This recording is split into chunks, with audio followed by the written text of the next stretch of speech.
بيكم في يوم جديد وهوا جديد وبرنامجكم اليومي المتجدد دائما اسألي. دايما بنكون معاكم كل يوم خميس، ولكن اسمحوا لي اقول لكل مشاهدينا مرة تانية كل سنة وحضراتكم طيبين بمناسبة الشهر الكريم. يا رب يكون الصيام كان خفيف علينا في الايام القليلة اللي فاتت من هذا الشهر، يمكن بيجري بسرعة قوي، ولكن هنقول مرة تانية كل سنة وحضراتكم طيبين. ما زلنا بنتحدث في حواراتنا المستمرة عن شهر رمضان الكريم وعن صيام السيدة الحامل. بنتكلم النهارده عن هل مسموح للسيدة الحامل الصيام، هل في خطورة على السيدة الحامل.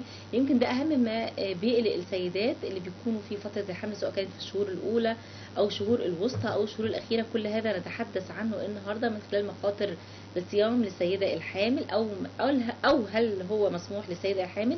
كل ده يحدثنا عنه أستاذ دكتور أحمد الكيلاني، استشاري أمراض النساء والتوليد بحلوان العام، مستشفى حلوان العام. اهلا بيك يا دكتور. كل سنه وانتم طيبين. ميرسي وحضرتك طيب. يمكن في البداية شهر رمضان أهم ما بيقلق السيدة الحامل إن هي بتشعر إنها لابد الصيام 30 يوم عشان ما تعوضهمش مرة تانية، وعايزين نتكلم يعني موقفها إيه من الصيام. ويمكن الصيام هذا العام مختلف 16 ساعة. 16 ساعة. هو فعلا كلهم بيقولوا إن ده شهر في السنة ولازم نصومه ولازم ولازم ولازم، لكن إحنا بنقول حسب الحالة الصحية بتاع الأم الحامل، هل هي تتحمل الصيام 16 ساعة وما تتحملش، خصوصا إن إحنا الصيام ده اليومين دول في الصيف عايز سوائل كتير قوي.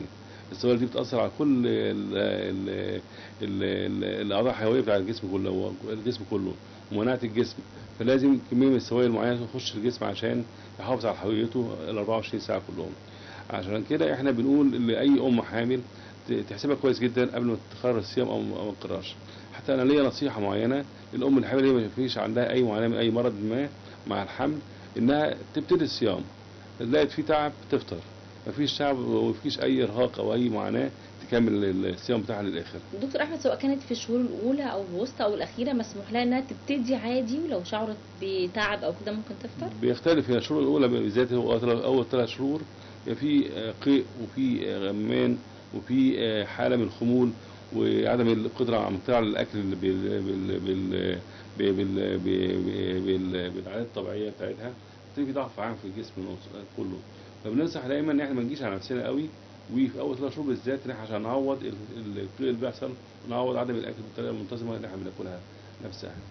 لكن احنا في بعض الحوامل اللي هم بيبقوا معاهم امراض مع الحمل، الامراض دي بنقول لازم انها تفطر، ما ينفعش انها يحصل انها تصوم مع الامراض ديت. امراض زي ايه يا دكتور احمد؟ زي مرض السكر. في يعني ده تحديدا لو خاصين هنتكلم على الامراض المزمنه اللي هو السكر والضغط والقلب. نقول السكر ونقول امراض الكلى بانواعها، اذا كان في املاح في الكلى، او في خلل في وظائف الكلى نفسها، او في فشل كلوي.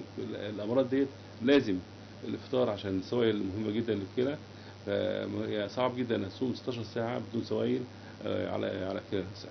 وبعدين بتأثر يعني تأثير الوظائف الكلى نفسها بتتأثر بيها أمراض أخرى، يعني ممكن يدخلها ضغط الدم، يعني الكلى اتأثرت بيرفع ضغط الدم، تخش مشاكل تانية خالص. حصوات الكليتين برضه بتترسب، الحصوات ديت تبقى مشكلة أكتر. فاحنا بنقول الأم الحامل في مرض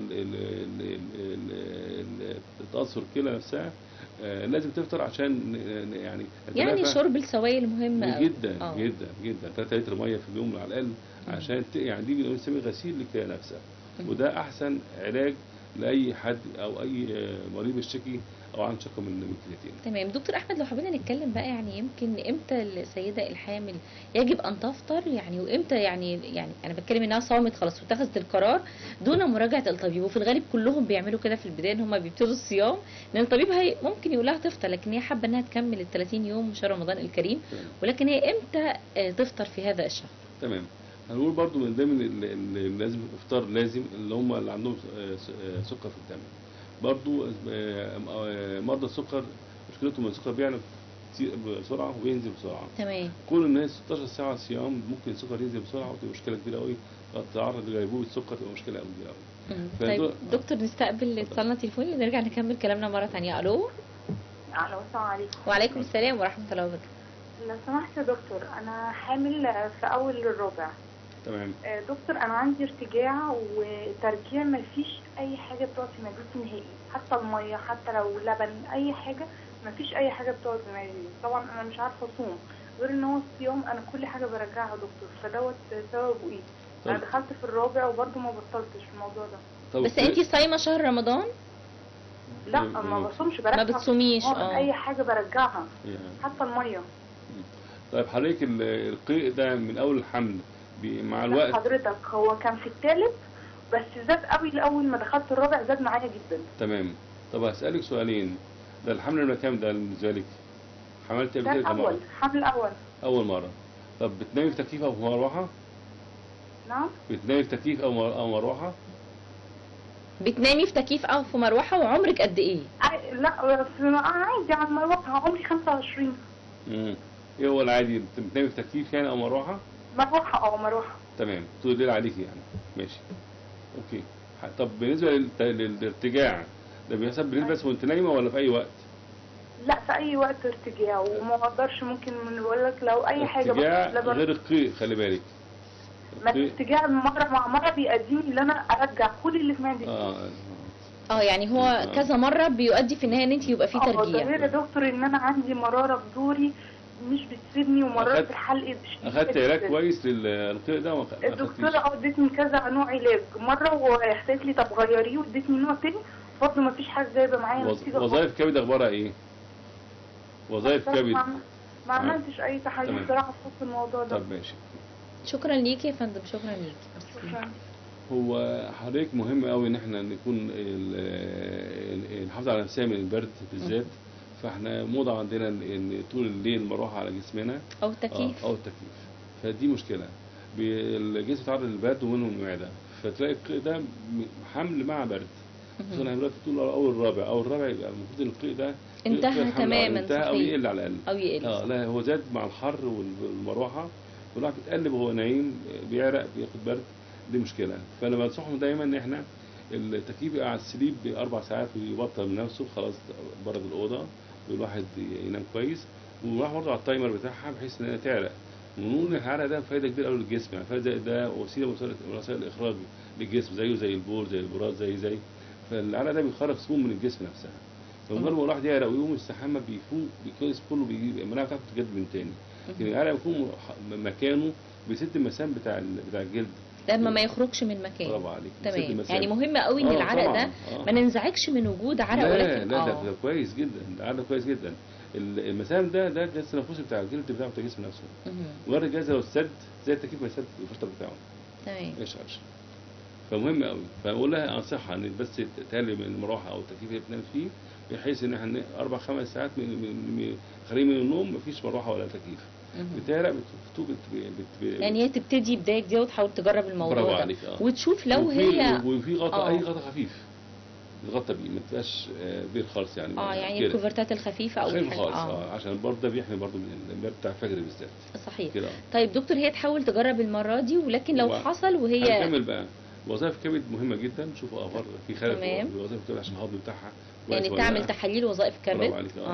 ولو هي كده لا بتحجز بقى في المستشفى، بنديها محاليل، بنمنع عنها الاكل خالص يوم او 2 أو 3، بحيث ندي راحه للمعده نفسها. بس عشان صحه، يعني هي بيكون خطر برضو على صحتها وعلى صحه الجنين، لان كده هي كل حاجه بتاكلها ما بتنزلش ليها.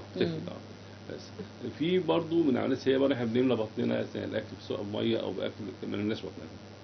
برضه لازم اول ما اكل كميه قليله وعلى مرات كتير.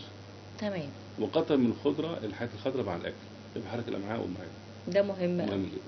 كمان طوال الشهر الكريم فيه هم وجبتين الافطار والسحور. ما بيحصلش كده، هو بيحصل الوجبه افطار جامده، فصيام 16 ساعه، مكنه بطاله خالص ما بتشتغلش 16 ساعه، شغاليها بنحاول نملاها من بالليل عشان نتحرك تاني يوم. طبعا في عبء عليها. تمام. طيب دكتور، لو حبينا بقى نتكلم على يمكن ساعات الصيام هذا الشهر الكريم 16 ساعة، ويمكن السيدة الحامل زي ما شفنا في منهم يعني بيصروا على الصيام رغم ان في مخاطر وممكن يشعروا بالتعب، ويمكن هي مسموح لهم ان هم يفطروا. لكن المرأة اللي كمان بتصوم وهي حامل وبتعمل في مجال ما، يمكن هنا عدد الساعات طويلة، المجهود أكتر، الصيام النوم قليل. النوم فعلا قليل حقيقي ناسيينها. تمام. بص حضرتك، يعني هو هنقول ان احنا لما السيدة الحامل بتصوم تفقد ايه من جسمها؟ اولا المجهود ده بيفقد سعرات حراريه جامده قوي من جسمها، المجهود ده بيفقد سوائل في جسمها كتير قوي. دول اهم حاجتين.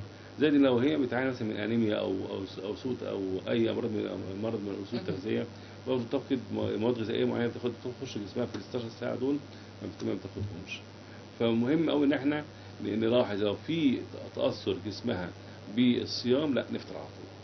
تمام، يعني هي ممكن تبتدي، لكن لو تأثرت وحصل آثار جانبية من حقها انها دوخة، أتعب سريعة، قبضة في الصدر، غيمان، مش قادرة تواصل المجهود بتاعها، كل دي أعراض بتقول إن سكر في الجسم أو جلوكوز في الدم قل، ففي حاجة دي لازم تفطر. تمام. طيب دكتور، احنا كنا بنتكلم على السيدات اللي مسموح لهم الصيام، يعني اللي هم بيعانوا من امراض مزمنه. هنرجع نتكلم على سؤالنا ده اللي احنا يمكن عديناه، بس معانا اتصال تليفوني. الو.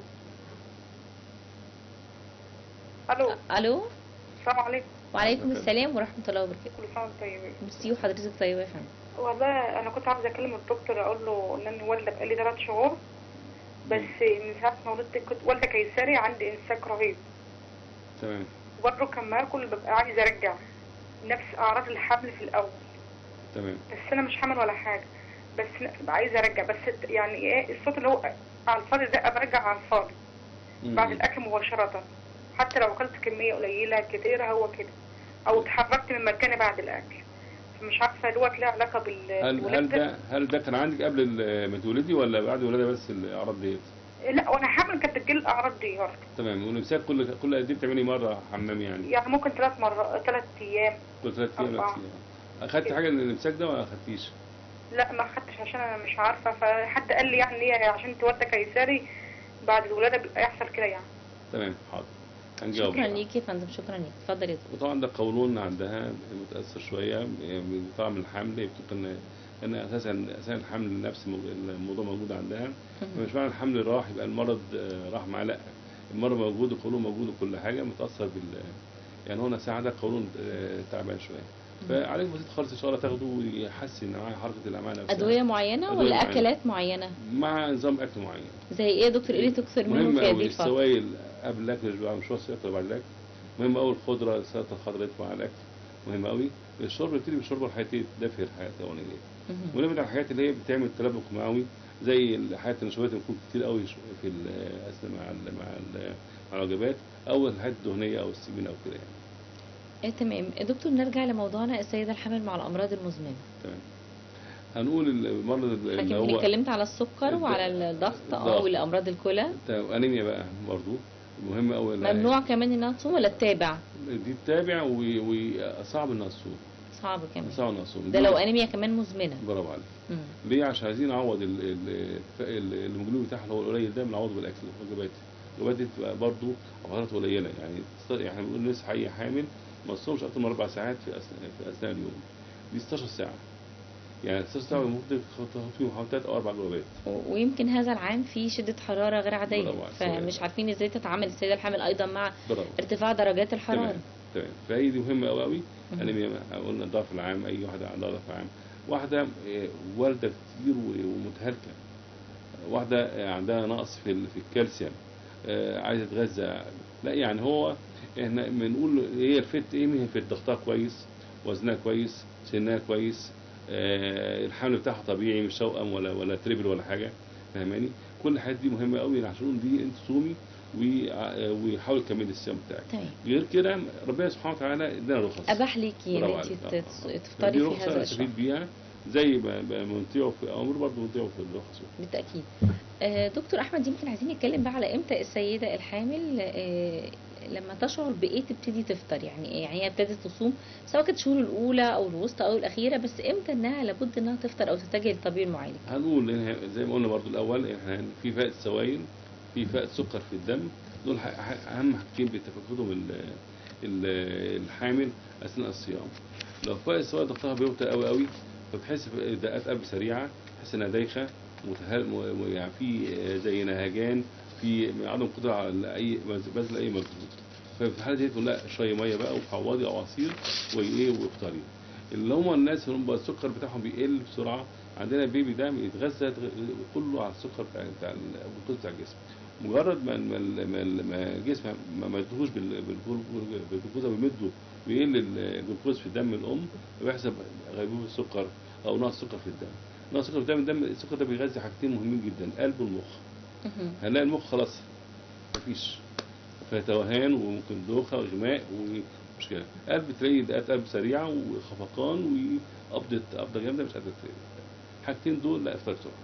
وتتجه للطبيب تتابع معاه ايضا مره ثانيه. طبعا دي انا ما بقولش ان واحد يتابع وواحد ما يتابعش، كله يتابع. خلاص ما عادش ان احنا ايه وصفات امي وجارتي، لا ما عادش الكلام ده. صحيح. ودلوقتي في طبيب اللي هو المركز الطبي، طبيب المستشفى العام، الطبيب الخاص، يعني موجود في كل حته اطباء على كل المستويات. مفيش حجه ان ما تتابعش حمل. فمتابعه حمل سواء هي مريضه او مش مريضه، صايمه او مش صايمه، لا لازم تتابع حمل. صحيح. وده هيقي طفلها وهيقيها من الاصابه باي امراض، او ان هي تجد طفل صحيح مشوه او بيعاني من اي امراض. التحاليل بتبقى دوريه منتظمه، بنعرف المرض قبل ما يحصل، فكده يعني. طيب دكتور في اتصال معانا. الو. السلام عليكم. وعليكم السلام ورحمه الله وبركاته. ممكن اكلم الدكتور؟ اتفضلي دكتور احمد معاكي يا فندم. لو سمحت يا دكتور، انا حامل دلوقتي في الشهر الخامس، عديت نص الخامس. السادس؟ الحمل في الشهر الكام يا فندم؟ عديت نص الشهر الخامس، يعني في اواخر الخامس كده. تمام. فانا صايمه، فانا خايفه ان الدكتوره كانت بتقول لي لازم تفطر. انا خايفه ان الصيام ياثر على كميه الميه اللي حوالين الجنين. تمام. هل الصيام فعلا هيأثر على الميه ديت ولا لا؟ كنت عايزه اعرف من حضرتك. نسألها عن حالتها الصحيه يا دكتور. طب انت كله طبيعي يعني، ضغط عادي وسكر عادي وكل حاجه عاديه؟ الحمد لله. لا دايما بيبقى واطي، مش بس هو دايما ضغط الحمل بيبقى واطي. ده شيء طبيعي، ده كويس احسن من عادي. لكن سني كام سنه؟ انا عندي 28 سنه. 28. واول حملكي؟ لا ده رابع، يعتبر رابع حمل. معايا طفلين وسقطت مره. تمام. وحمل واحد بس مش اثنين ولا حاجه، مش توأم ولا حاجه في بطنك؟ لا مش توأم. ماشي. شكرا ليك يا فندم، شكرا ليك. اتفضل يا دكتور. هو طبعا عشان الميه تاثر بالصيام لا خالص، هي مش بنعبي نحط على لا خالص، دي ليها دوره ثانيه خالص. فكده الميه اللي حوالين البيبي ليها دوره بتاعتها بتتكون بيها من افراز البيبي، من مشيمه، من كذا حاجه مع بعض بيكونوا الميه اللي حوالين البيبي. فهي لا مش بتاثرش خالص بالصيام الميه اللي حوالين البيبي. كان بتقول تاثير الصيام على الام نفسها، وبالتالي بيأثر على الحمل نفسه. الام هي المصنع اللي هو بيغذي البيبي، فالمصنع اتأثر بالبيبي مش هياخد تغذيه كويسه. الأسف بيأثر بايه؟ الجلوكوز بالدم، الهيموجلوبين وهو الانويه والصغير بتاعت الجسم نفسها. لكن الميه حوالين البيبي ما بتأثرش خالص بالصيام. لكن هي لو تعبانه زي ما الدكتور يعني قالت لها ممكن خلاص، ما احنا هنديها رخصه. لكن هي لو قادره تكمل. تمام. هي بتقول هي هل بيأثر على الميه اللي حوالين البيبي ولا لا؟ ما بيأثرش خالص. ما يأثرش. طبعا لو هتكملي ومش تعبانه كملي، واحنا كمان هنتكلم على وجبه الافطار الصحيه والسليمه للسيده الحامل، وجبه السحور الصحيه والسليمه ايضا للسيده الحامل، وما بين الوجبات ده مهم جدا. تمام. انا بقول ان احنا الفطار ده ما بيكونش وجبه، الفطار ده بس حاجه، اي حاجه فيها سكر زياده، تمر او عصير او كده مع شوربه، ويمكن كفايه قوي كده، وبعد ساعتين ونبتدي ناكل بقى بعد كده. ده افضل فطار. لكن الفطار اللي هحط كل الوجبه كلها على السفره كده واكل من ده ومن ده، مش هقوم من مكاني. وبعديها على طول الكنافه والقطايف وبعد شويه اليميش. يعني انا بقول كده ان احنا نبتدي بالحاجات اللي هي الخفيفه، شوربه، يكون طبق سلطه خفيف كده، ممكن شويه لحمه مع التمر او العصير. ساعتين ممكن اخد بقى ايه اذا كان في حاجه سوتيه او حاجه اللي هي الوجبه الاساسيه، رز مع حاجات من ديت، يبقى كده خدت الوجبه بتاعتي. اخد حاجه حلوه برضه صح، عشان ساعتين 3 ساعات عشان نقدر نهضم الاكل اللي احنا اكلناه. يبقى اخد وجبه كويسه. ده كده يكون الفجر اذن يا دكتور. 8 ساعات. 8 ساعات. ساعات 7 9 او 12 بالليل و2 بالليل. تمام. 4 وجبات بالنسبه لي السيده الحامل. اخر وجبه ديت ما اختقرش فيها بقى. في حاجه خفيفه خالص زي الزبديه مع يعني زبادي او كوبايه لبن. موقفها من الخضار ايه؟ مثلا جرجير، كابوتش، الكلام ده كله ده مهم قوي.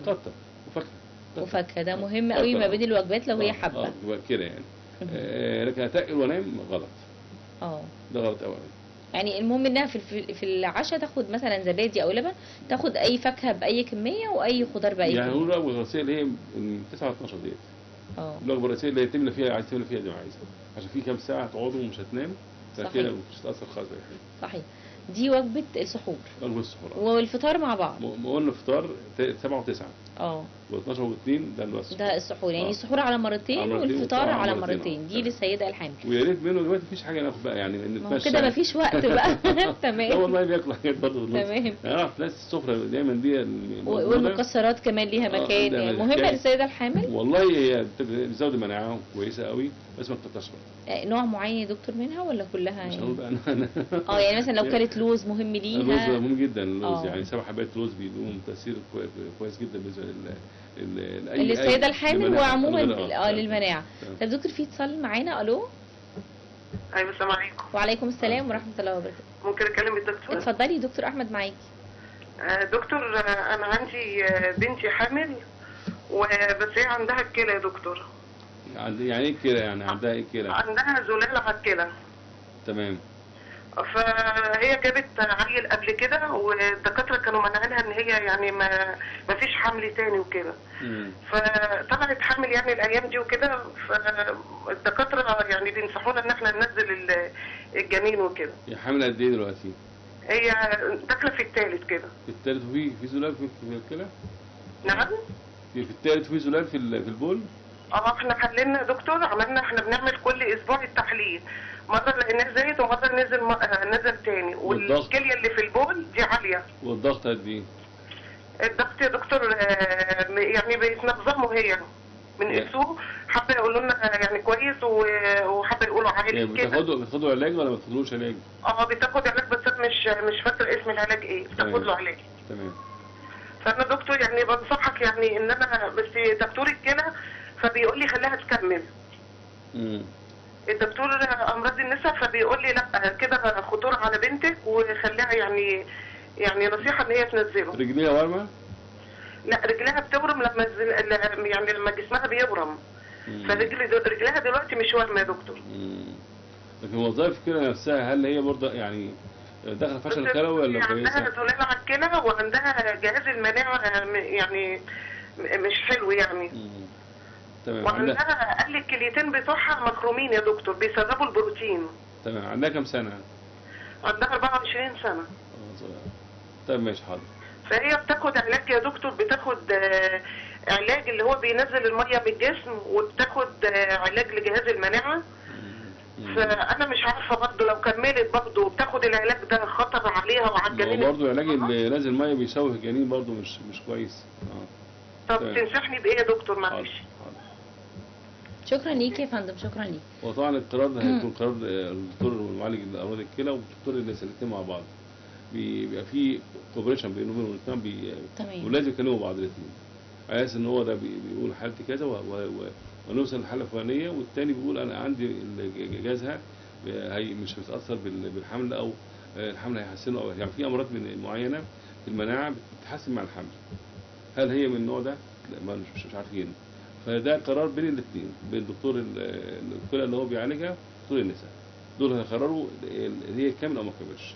مش احنا هنقول الكلام ده واحنا قاعدين مكاننا كده. ويعني لكن هو على كلامها في زلال، في مناعه قليله، في ورم في الرجلين، في ضغط عالي، لا مشاكل كتير قوي. قررنا نكمل حمل برضه مش سهل. تمام دكتور احمد. يعني يمكن مسموح للسيده الحامل بزياده في الوزن بنسب معينه اعتقد من 10 ل 13 كيلو. تمام. ولا كده 15 كيلو.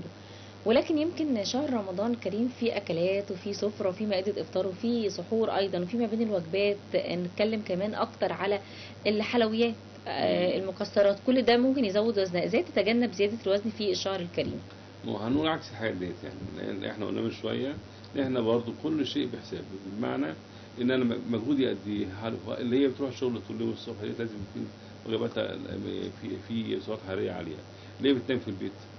لا يبقى هنقلل السعرات الحراريه. كتر بقى من الحاجات الخضراء اللي هي سعرات حراريه قليله. الفاكهه اللي فيها الياف او كده يبقى سعرات حراريه قليله اللي فيها مش مطلوبه خالص. فاحنا حاكمين نفسنا بحيث انا ببذل مجهود لا هاكل كويس عشان احرق الاكل ده في المجهود اللي هعمله.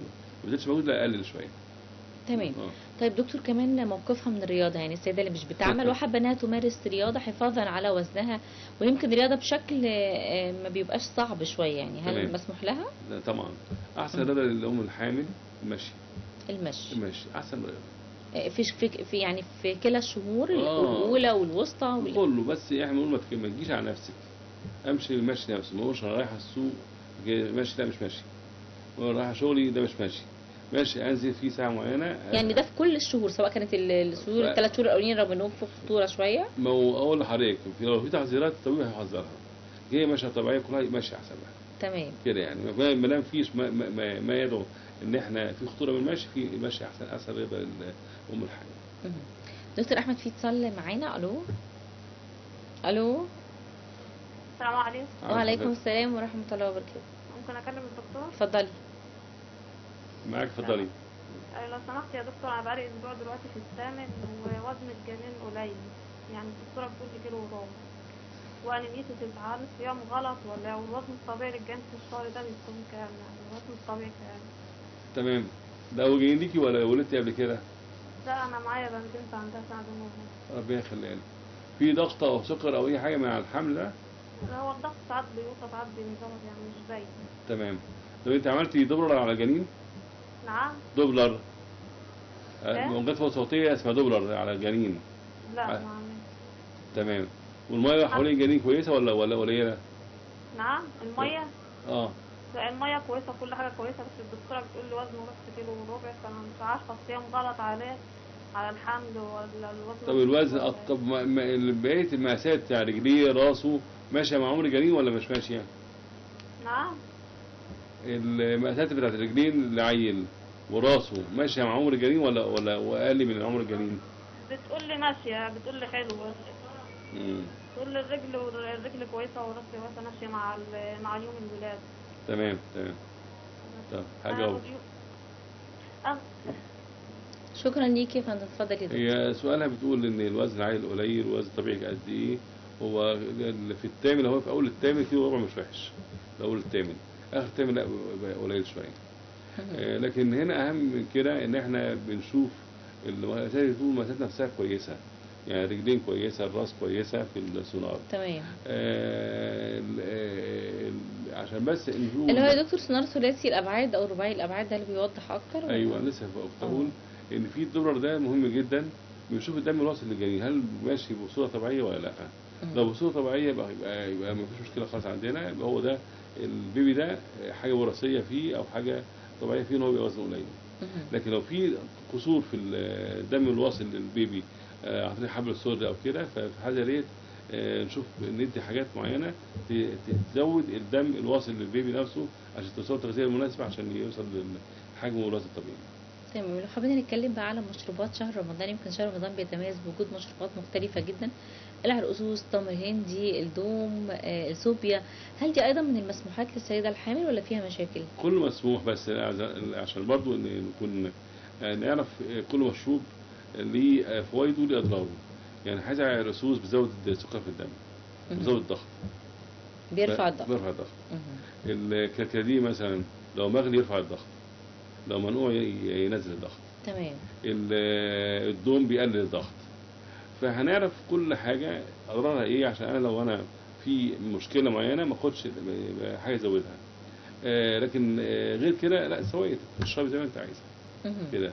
بس برضو الحياه برضو شيء يذكر، السوائل الغازيه برضو مش مستحبه قوي.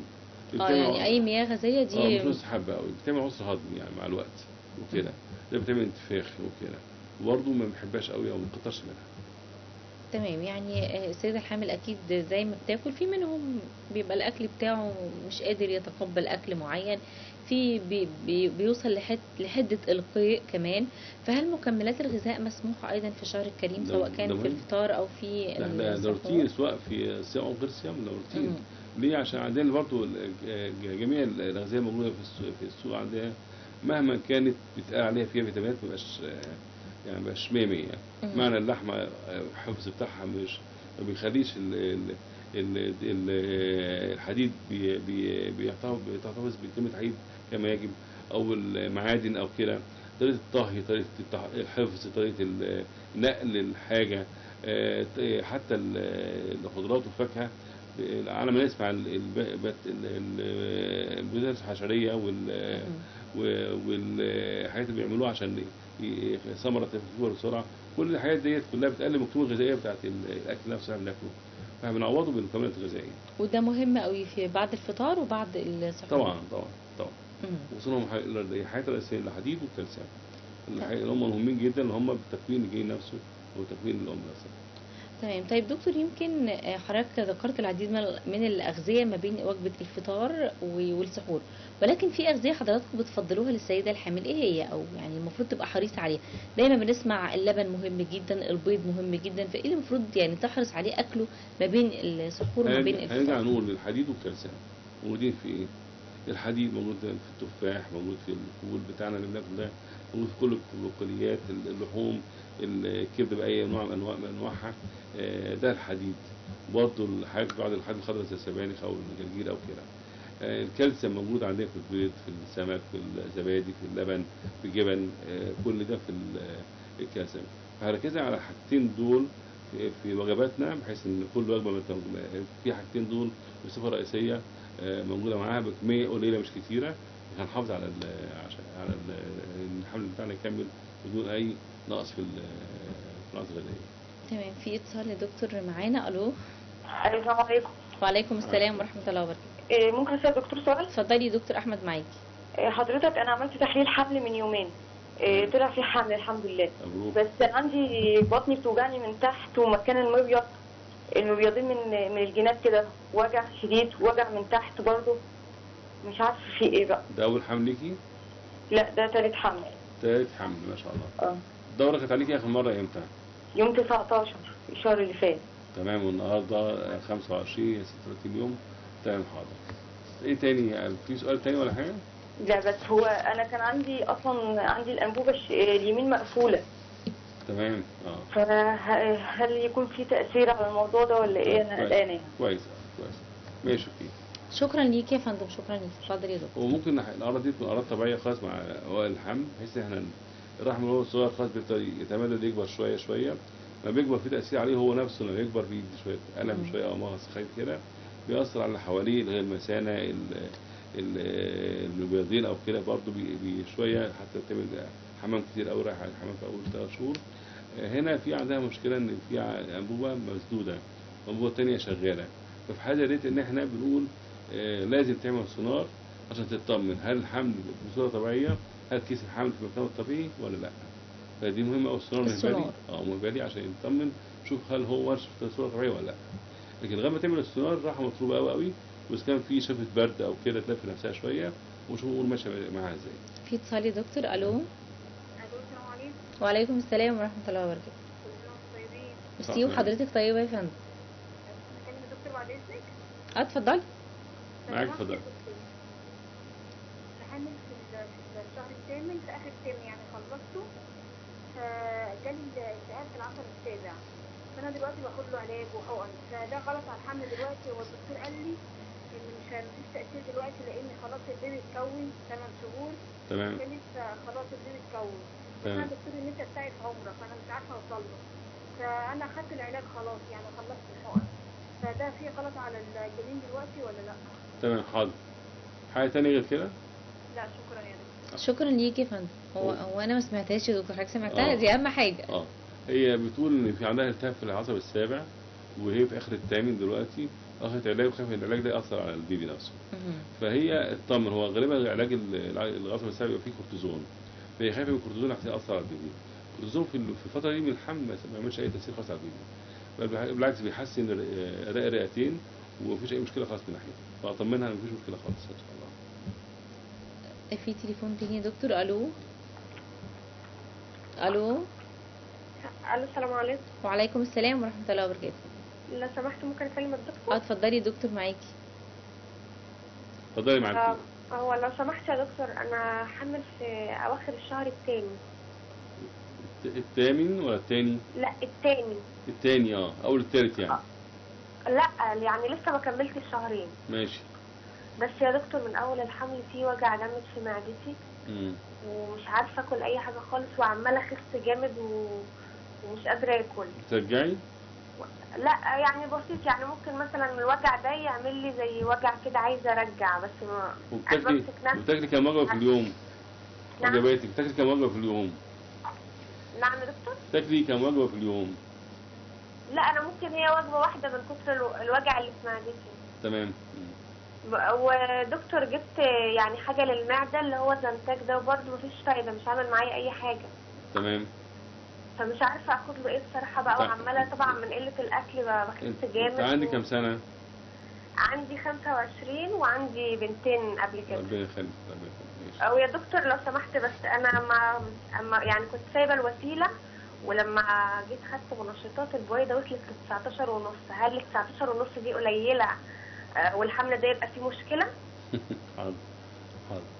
شكرا ليكي يا فندم، شكرا ليكي. ان شاء الله. يعني مش حافظين كل حاجه طبعا. بويضه 19 ونص 19 ونص يعني انت عارفه. فهو طبعا طمنا ناحيه البويضه مفيش مشكله، خلي بالك حصل حمل مفيش مشكله يعني خالص. والحمل ده 19 ساعه 18 ساعه 17 كله زي بعض. وبتقول البرامج التثقيفيه يا دكتور وحضراتكم بتكون معانا. طبعا. هي بتقول معايا تعبانه شويه وبتاخد زنتاج وتخس. وجبه في 24 ساعه وواحده في 24 ساعه. طب ازاي لازم تخس؟ يعني ما تاكلش خالص في اليوم، يعني وجبه واحده، وجبه حتى تاكلها على مرض ومش راحتها زي ما هي تعبانه، فلازم تخس طبعا.